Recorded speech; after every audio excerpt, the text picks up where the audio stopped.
Indépendance totale. 7h, 10h sur Radio Courtoisie, ligne droite, Corentin Périni. Plus de 10 000 livres ont été écrits sur Napoléon depuis sa mort, soit plus d'1 livre par semaine. Et 200 ans plus tard, l'empereur éternel de l'Empire français continue de fasciner la France et le monde. L'homme qui se rêvait en Alexandre le Grand et en César est le cœur du dernier film de Ridley Scott, le grand réalisateur à qui l'on doit notamment Gladiator, Alien ou encore Blade Runner, et a décidé donc de porter à l'écran la vie de Napoléon. L'empereur est incarné par l'acteur oscarisé américain Joaquin Phoenix, une production XXL pour un budget de 200 millions de dollars. Alors que vaut ce film ? Un Anglais peut-il véritablement réaliser un film sur Napoléon ? Le film est-il fidèle tout simplement à l'histoire de l'empereur ? Pour en parler ce matin, nous sommes avec Christopher Lann. Bonjour Christopher Lann. Bonjour. Alors vous êtes youtubeur, notamment vous êtes créateur d'une chaîne YouTube qui porte votre nom, Christopher Lann, mais vous êtes aussi, vous aimez beaucoup le cinéma et puis on peut le dire, vous êtes un admirateur de l'empereur. Donc là ça fait beaucoup de choses, à la fois le cinéma et à la fois un admirateur de l'empereur. Le sujet était fait pour vous. Alors en introduction, moi je vous suis régulièrement sur votre chaîne YouTube. Vous attendiez beaucoup de ce film, on l'a rappelé, avec un grand réalisateur, un très grand acteur, 200 millions de dollars. Alors finalement, qu'avez-vous pensé du film ? Est-il au niveau de vos attentes ? Alors en effet, les attentes étaient très élevées, surtout les miennes, parce que comme vous l'avez précisé, j'ai une chaîne YouTube où je parle essentiellement de Napoléon, c'est vraiment ma passion première. Donc les attentes étaient très élevées, et hier je viens de sortir ma vidéo critique du film sur ma chaîne, et comme je le dis dans cette vidéo, mon avis est assez mitigé au final sur ce film, pour lequel je me suis beaucoup emballé, forcément par passion. Mais je vais revenir plus en détail sur ce qui ne va pas. Mais pour l'instant, mon avis est assez mitigé. Alors, il y a de très belles choses, il y a des choses très positives. Ma première surprise, et la chose que j'ai envie de marteler, parce que j'ai lu beaucoup de choses dans la presse, c'est que ça n'est pas un film anti-Napoléon. Vous disiez que c'est réalisé par un Britannique. En effet, c'est dommage, j'aurais préféré qu'un Français se saisisse du sujet, que le film soit tourné en France avec des acteurs français. Malheureusement, ce n'est pas le cas. Mais en tout cas, ce que je peux vous dire, c'est que le film est étrangement complaisant et bienveillant. Il y a des choses qui m'ont surpris énormément. Ça n'est pas un film anti-Napoléon et ça n'est pas un film anti-français. Après, est-ce que c'est un bon film ? Dans son état actuel, je vais vous dire pourquoi, mais dans son état actuel, avec ce montage, c'est un film plutôt moyen. Ça n'est pas Austerlitz, ça n'est pas Waterloo, ça n'est pas un chef-d'œuvre et ça n'est pas une catastrophe. Alors parce que justement, au début, ce film devait être concentré sur la relation donc de Napoléon et de Joséphine de Beauharnais, montrer la psychologie des deux personnages. Joaquin Phoenix, donc je le rappelle, cet acteur oscarisé américain, puis qui a été nommé aussi aux Oscars de nombreuses fois, a véritablement voulu faire un film sur Napoléon. Alors un film de 2h37 pour parler de Napoléon aussi, on va en reparler, parce que c'est pas assez. Mais finalement, ce que vous dites, c'est que cette relation entre Joséphine et Napoléon, c'est quelque chose de plutôt réussi dans le film, même si c'est pas le cœur du film, mais c'est quelque chose c'est le fil rouge finalement du film. Je vois que vous avez vu ma vidéo d'hier soir. Je travaille en amont, oui. En effet, j'avais de grandes craintes vis-à-vis de cette relation Napoléon-Joséphine. Comme vous l'avez précisé, c'est Ridley Scott qui voulait à la base faire un film sur l'ascension de Napoléon et sa rencontre avec Joséphine. Et c'est Joaquin Phoenix qui, en décembre 2021, pendant les vacances de Noël à Los Angeles, lui a dit non, il faut faire un film sur Napoléon, il y a trop de choses à dire. Donc pour le coup, un grand merci à Joaquin Phoenix, parce que Joaquin Phoenix, immense gaucho, mais aussi immense acteur, faut pas l'oublier. Mais pour le coup, c'est vraiment lui qui a porté l'empereur sur le devant de l'affiche. Mais la relation entre Napoléon et Joséphine demeure dans le film. On se retrouve avec quelque chose d'hybride au final. 2h37 pour raconter Napoléon, c'est peu, d'autant qu'on a quelque chose d'assez hybride. On a une succession de tableaux, un enchaînement de tableaux, on survole, on n'a pas le temps de comprendre les enjeux, on n'a pas le temps de comprendre le caractère de Napoléon, mais au final, c'est ça qui m'a surpris. Non seulement la relation avec Joséphine est bien amenée, je la trouve assez équilibrée, elle est très passionnelle, elle est très toxique, elle est très fougueuse. Mais je m'attendais à pire. Et au final, c'est ça qui structure le film. Je vous ai dit, c'est un enchaînement de tableaux. On n'a pas le temps de saisir quoi que ce soit. On survole en permanence. Et c'est finalement cette relation, ce grand amour qui structure le film. peut-être un peu trop parfois, mais c'est ça qui le maintient dans un tout cohérent. Alors vous l'avez dit, Joaquin Phoenix est plutôt, voilà, c'est plutôt quelqu'un de gauche, vegan, donc véritablement dans le système hollywoodien. Et pourtant, alors moi, pour tout vous dire, ce qui m'inquiète, c'est parfois on présente, voilà, des grands de ce monde, mais finalement qui étaient sous emprise de femmes et qui ont tout fait, notamment parce qu'ils étaient sous l'emprise de la femme en question. Est-ce que c'est comme ça que c'est présenté entre Napoléon et Joséphine? Et puis si c'est présenté comme ça, est-ce que c'était vrai? Parce que la relation entre Napoléon et Joséphine n'était pas évidente non plus. Alors, ça n'est pas. J'avais beaucoup de craintes vis-à-vis de cela, mais non, ça n'est pas présenté comme ça de manière directe. On voit l'influence que Joséphine a eue sur Napoléon parce qu'elle en a eu historiquement. C'est Joséphine, grâce à ses réseaux, qui permet à Napoléon de faire son coup d'État. C'est Joséphine qui déchire le cœur de Napoléon pendant la campagne d'Italie. Il faut lire les lettres de Bonaparte à Joséphine pendant la campagne d'Italie. C'est pathétique. J'emploie le mot. Et puis ensuite, on voit la situation qui s'inverse, comme dans la réalité, c'est-à-dire d'une emprise de Joséphine sur Napoléon. Cette emprise se transforme en grand malheur pour Joséphine parce qu'elle ne peut pas lui donner d'héritier et en emprise inverse. Et Napoléon, je dirais pas que c'est une emprise, justement, c'est ça qui m'a rassuré, c'est que les deux ont une emprise l'un sur l'autre dans le film. Leur relation est assez équilibrée et surtout, elle est déchirante. Il n'y a pas un personnage qui prédomine. On n'a pas l'impression que Napoléon fait tout ça pour Joséphine. On a l'impression qu'elle est dans sa tête en permanence, surtout après le divorce, qui est une scène déchirante dans le film. Et après la mort de Joséphine, on est vraiment très peiné. Napoléon est brisé. Mais non, c'est pas le film n'est pas simpliste sur ce point-là, et heureusement parce que c'était l'un des points qui me faisait le plus peur. Alors Christopher Lann, on est avec vous. Je rappelle que vous avez une chaîne YouTube, vous êtes spécialiste notamment de cinéma, mais surtout d'histoire et encore plus de Napoléon. On va rien vous cacher, nous n'arriverons pas à avoir Pierre-Jean Chalençon qui se fait surnommer l'empereur et qui lui aussi aime beaucoup Napoléon. Je vous propose donc un bulletin d'actualité, puis on revient vers vous tout de suite pour ce film Napoléon. Est-ce véritablement un chef-d'œuvre? Ligne droite. Allez, venez, Milord, vous asseoir à ma table. Ici, c'est confortable.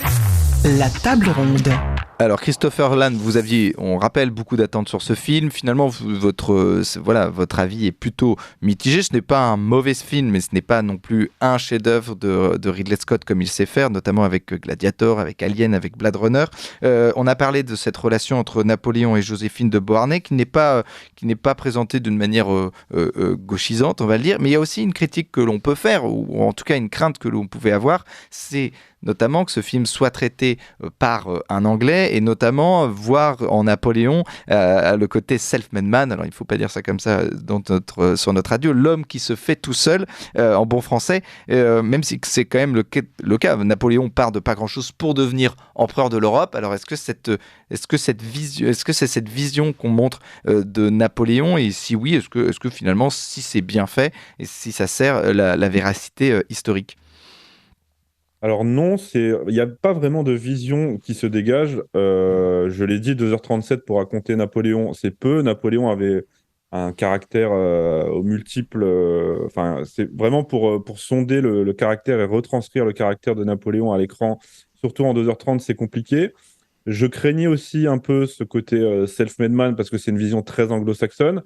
Mais elle ressort un petit peu, évidemment.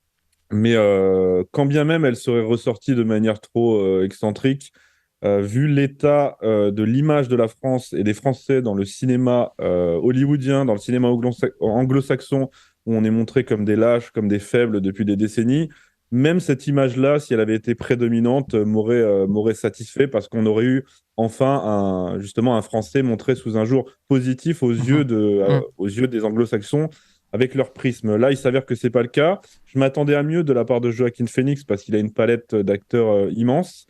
Et finalement, je trouve qu'il n'y a que deux facettes de Napoléon qui ressortent dans ce film. Alors, on a la facette du self-made man, de l'homme d'État, du pragmatique, du conquérant, même si on voit très peu son génie stratégique dans le film. Ça, j'ai oublié de le préciser dans la critique.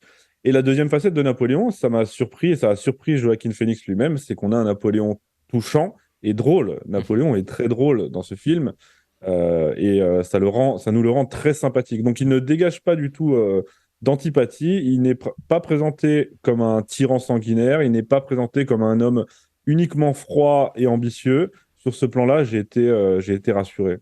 Alors justement, parce que Napoléon, on le sait, notamment en France, je ne sais pas si vous aviez vu, notamment il y avait une vidéo de Combini, un site que nos auditeurs ne connaissent pas, j'espère, qui critiquait Napoléon, qui explique que c'est un esclavagiste, que c'est un tyran sanguinaire. Là, dans ce film, c'est véritablement pas ce qu'on voit, c'est plutôt un film complaisant avec Napoléon. C'était pas un film anti-Napoléon, et ça fait du bien aussi de voir un film fait par Ridley Scott aussi, qui a un certain âge, on va pas se le cacher, et qui n'a pas été bouffé par l'idéologie woke.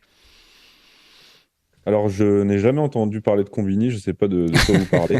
Mais pour ce qui est du film anti-Napoléon, oui, c'est le message principal vraiment que je tiens à marteler. Ça n'est ni un film anti-Napoléon, ni un film anti-français. Comme je vous l'ai dit, l'empereur est présenté sous un jour qui peut-être ne plaît pas aux historiens. J'ai vu que les historiens rechignaient beaucoup et pinaillaient beaucoup sur ce film. Je les comprends, ils sont dans leur rôle. Ridley Scott n'aime pas les historiens et les historiens le lui rendent bien. Donc on n'a pas de vision négative de Napoléon et de la France. Je peux vous donner quelques exemples. Dans ce film, et ça, je m'y attendais pas du tout, on voit Napoléon proposer la paix aux Anglais, proposer la paix à l'Europe. On voit Napoléon courir après la paix en permanence. Ça, c'était l'objet d'une de mes précédentes vidéos. Napoléon est-il un fauteur de guerre? Dans ce film, pas du tout. On voit que c'est la paix qu'il recherche et que, n'ayant pas de réponse positive et étant méprisé de manière hautaine par les autres souverains de l'Europe, il va devoir recourir à la guerre. Donc ça, c'était une grosse surprise. Lors de l'abdication, on le voit dire qu'il se sacrifie pour que la France ne soit pas saccagée par les coalisés et qu'elle ne sombre pas dans la guerre civile. Et même, c'est un Anglais qui a fait le film, donc on avait tout à craindre de Waterloo. Finalement, à Waterloo, quand on insiste beaucoup sur le fait que c'est Blücher, donc les Prussiens, qui arrivent. Et en permanence, il y a cette tension. Il faut que les Prussiens arrivent parce que les Anglais sont en train de perdre la bataille et sont en difficulté. Et quand le messager vient dire à Wellington, Blücher est là, Wellington, alors je l'ai vu en VO, j'aurais préféré le voir en VF pour une fois, mais Wellington dit Thanks God, Dieu merci, Blücher est là. Donc vraiment très surpris là-dessus. Et j'ai lu la critique notamment de Patrice Guéniffé, qui est un immense historien de Napoléon, dont j'adore les livres et dont j'admire le travail, et je l'ai trouvé complètement délirante. Il dit que le film est anti-français et woke. Ça n'est pas le cas le moins du monde. Woke, pourquoi? Parce que Napoléon est amoureux de Joséphine. Mais c'est ridicule, enfin. Donc il n'est ni woke, ni anti-français, ni anti-Napoléon. Ce qui est drôle, c'est qu'on se dit aussi, notamment, qu'on a de la chance qu'il ait été produit pas en France, mais à l'extérieur de la France, parce que en France, en exagérant, on nous aurait mis Napoléon joué par Omar Sy, et on nous aurait fait tout un truc comme quoi Napoléon aurait détruit la France. Là, finalement, Napoléon s'en sort bien. Il s'en sort très bien. Alors, évidemment, il n'est pas fait mention de la polémique sur l'esclavage. Voilà. Là, bon, c'est la durée du film qui ne le permettait pas. Mais la vision n'est pas du tout repentante. La vision n'est pas du tout woke. Donc, il s'en sort très bien. Et comme vous le dites, si le cinéma français s'était saisi de ce sujet, ça aurait sans doute été davantage catastrophique sur ce plan, vu qu'on connaît l'autoculpabilisation et la repentance du monde du cinéma français. Alors, qui est assez récente, parce qu'il y a 20 ans à peu près, il y avait eu donc une mini-série avec Christian Clavier, avec Gérard Depardieu, avec John Malkovich, qui était très très bien, notamment sur Napoléon, avec un Christian Clavier qui montre aussi sa palette d'acteurs, parce qu'il ne sait pas faire que des films comiques. Et là-dessus, à l'époque, cette mini-série était très fidèle à l'esprit de Napoléon, mais évidemment sans le souffle épique que peut mettre Ridley Scott dans ses films. Oui, alors cette série, quand elle est sortie en 2002, j'avais 13 ans. Je l'ai vue, j'en ai pris plein les yeux à l'époque. C'est sans doute ce qui a fait germer cette passion dévorante pour Napoléon. Donc j'ai beaucoup d'affection pour cette série. Quand on la regarde aujourd'hui, elle a un peu vieilli. Bon, elle a plus de 20 ans maintenant. Elle a un peu vieilli, mais à l'époque, c'était un projet très ambitieux. Gros casting, hein. John Malkovich, Gérard Depardieu, Christian Clavier, Isabella Rossellini dans le rôle de Joséphine, qui était formidable. Donc, gros casting, 20 millions d'euros de budget, je crois, on est loin des 200 millions de Ridley Scott. Et finalement, cette mini-série s'en sort pas trop mal et est plutôt fidèle, évidemment, il y a des inexactitudes, plutôt fidèle à la réalité et elle suit disons qu'elle suit les romans de Max Gallo qui étaient conseillés sur le film. Donc moi j'ai toujours beaucoup d'affection pour cette série qui est loin d'être parfaite, mais qui reste très bien. Alors justement, je voulais revenir sur le film donc, de Ridley Scott, Napoléon, Christopher Land. Donc on l'a dit, gros budget, 200 millions de dollars. Alors Ridley Scott a fait des films historiques, notamment Gladiator, donc sur la Rome antique. Il avait déjà été pointé du doigt par des historiens pour certaines inexactitudes, hein, voilà. Et d'ailleurs, dans ce film Gladiator, il y avait déjà Joaquin Phoenix, 20 ans plus tôt, qui jouait l'empereur et qui avait été à ce moment-là nommé au César. Notamment Thierry Lenz, que vous connaissez, Oscar, pardon, oui, bien sûr. Thierry Lenz, que vous connaissez, qui a une émission ici, que les auditeurs connaissent bien, n'a pas forcément aimé ce film de Napoléon. Alors, ce qu'il faut bien comprendre, et ce que vous dites, c'est qu'il ne faut pas s'attendre à un documentaire historique, mais plutôt une vision romanesque de la vie de Napoléon.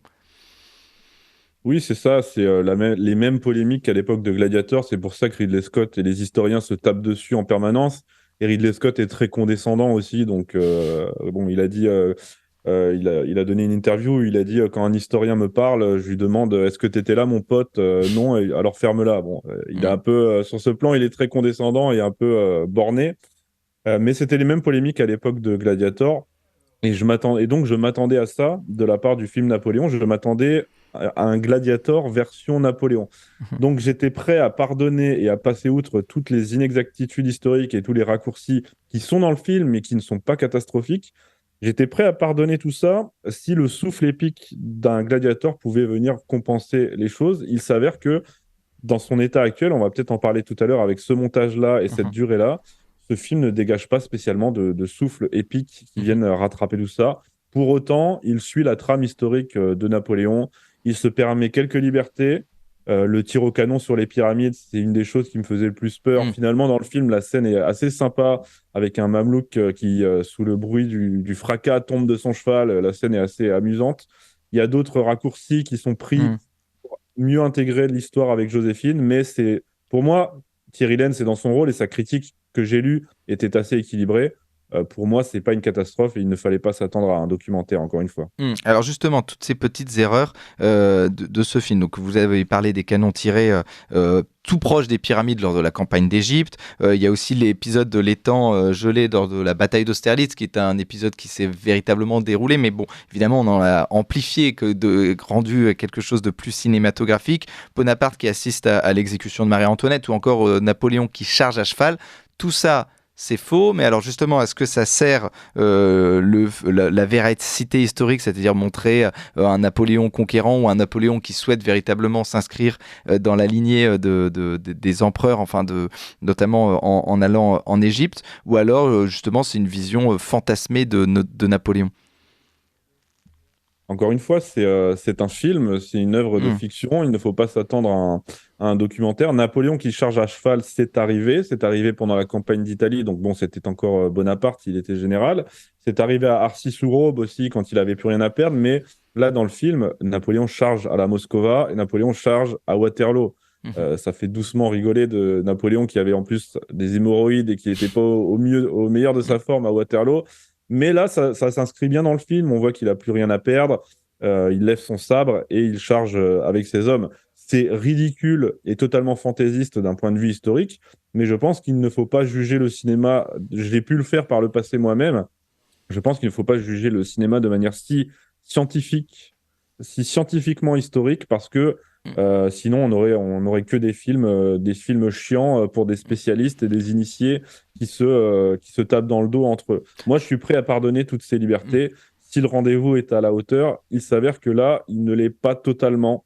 Et j'attends beaucoup, on va peut-être en parler, j'attends beaucoup de la version longue sur ce point. Alors, mais justement, parce que je voulais vous parler de ça, parce que vous, évidemment, vous connaissez par cœur très bien l'histoire de Napoléon. Forcément, quand on regarde un film qui traite d'un sujet qu'on maîtrise, dès que le sujet s'écarte de la réalité, on sort du film. Et là, la question, c'est de se dire, les accommodements pris pour ce film et les accommodements historiques, est-ce qu'ils nous sortent du film ou alors finalement on passe outre, il faut arriver à passer outre, vous c'est ce que vous nous dites? Personnellement, ils ne m'ont pas sorti du film parce que j'y suis allé en sachant très bien à quoi m'attendre, encore une fois.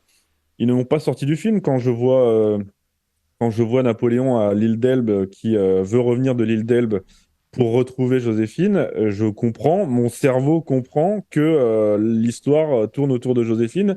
Napoléon savait qu'elle était morte depuis un an, mais on reste dans le film puisqu'on reste dans cette histoire. On sait qu'elle va mourir, mais on reste dans cette histoire de Napoléon et c'est très beau, Napoléon qui revient, qui espère retrouver sa Joséphine. Donc, quand on y va avec un bon état d'esprit et quand on a l'esprit faut pas y aller avec un esprit de pinailleur. Tout s'intègre très bien dans le film et il n'y a rien vraiment d'absolument choquant à part la scène de fin, l'écran de fin, Hmm.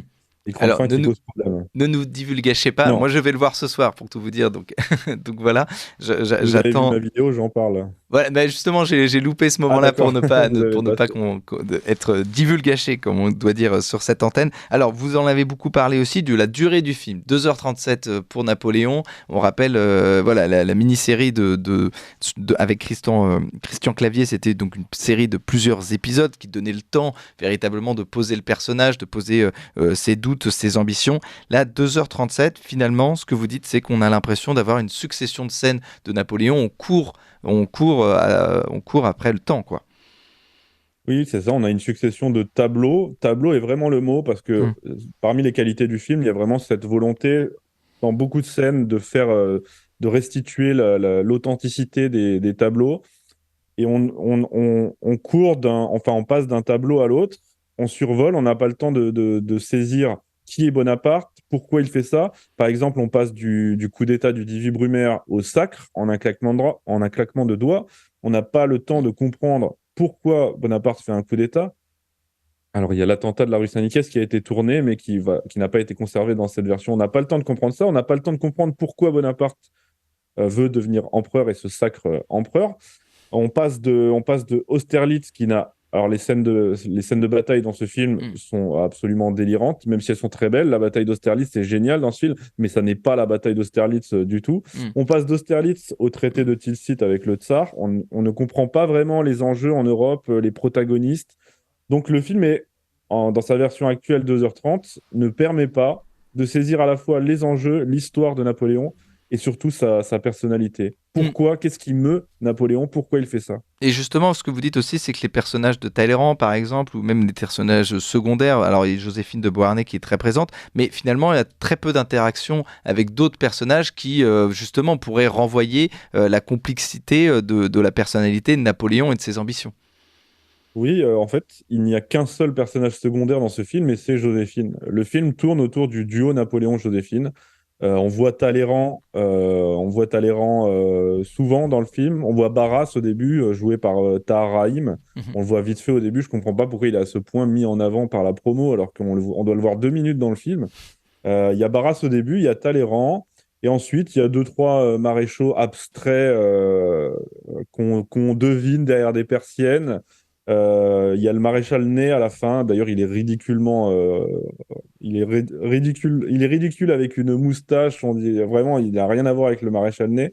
Mais il n'y a pas vraiment d'entourage de Napoléon. On n'a pas cette proximité avec ses soldats déjà. On n'a pas la proximité avec la garde, avec les grognards. On n'a pas vraiment d'échange d'état-major. Ça aussi, ça fait partie de scènes qui ont été tournées, des échanges avec sa famille, avec ses proches, mais qui ne sont pas dans cette version. On n'a pas vraiment. Mais quelque part.